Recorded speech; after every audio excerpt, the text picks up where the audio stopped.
States decided it needed to gather greater intelligence on Soviet capabilities, and yet it's still before in a flying display, as far as we know. Just explain a little bit more about that, if you would. That's right, the configuration of the airplane that you're seeing in front of you today is what it would typically be configured for an operational mission. And what that means is there's some sensitive equipment on board, housed appropriately, that would be used wherever the operational commanders request it to be. So the signals intelligence suite is in these superpods that are on the wings, and that listens, as you might, the eyes and ears, as you might be able to determine, and the eyes are on the nose of the airplane.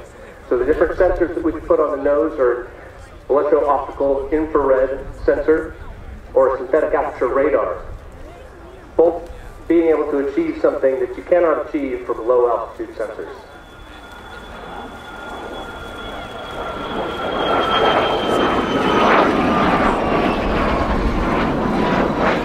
All that information that's being passively collected or actively collected is then transmitted through the satellite dish that is on the back of the airplane. It goes into the satellite architecture down to a ground station where the information is processed. Landing attitude with the higher AOA. The long nose obscures the runway, which when you're wearing a pressure suit after a 9.5-hour mission, with the fatigue that you would experience without being able to stand up, use the facilities, those types of things, you need the help of your wingman, and that's the mobile officer in the car.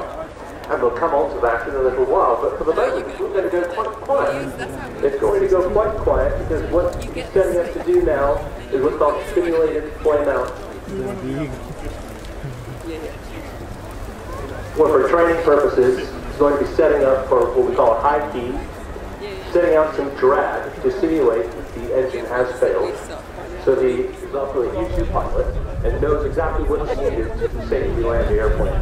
They'll get inputs, whether it's left or right rudder, hold it off, things to that effect.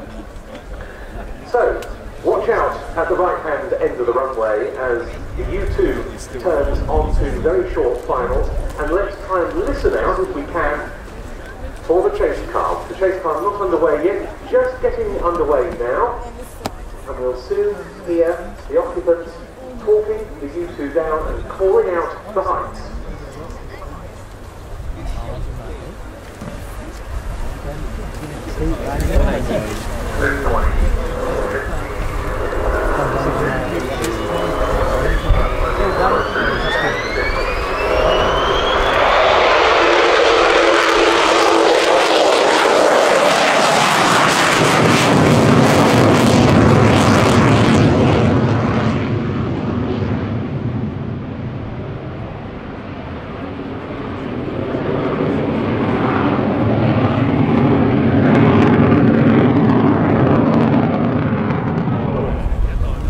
Waiting at the end of the runway, ready to make those crucial calls to the pilot as the U-2 comes in for its full stop landing.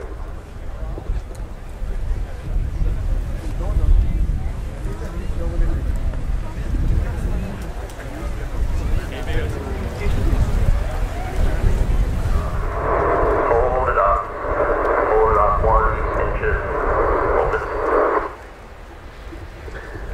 Well, there. A live U-2 landing taking you into the cabin of the Dodge Charger chase car, and what a spectacle that is. And Popeye, we very much hope it's one that we'll be able to see again in the future. With 70% of the aircraft's lifespan remaining, we sure hope so too. Let's just have a word as the aircraft rolls past. I love how weathered and operational this aircraft looks. About the 99th Expeditionary Reconnaissance Squadron tail markings on the aeroplane. So that's our Friday tail flap. That's a red dragon with a top hat and a monocle, having a nice cup of tea. I'm loving it. What a fantastic aeroplane.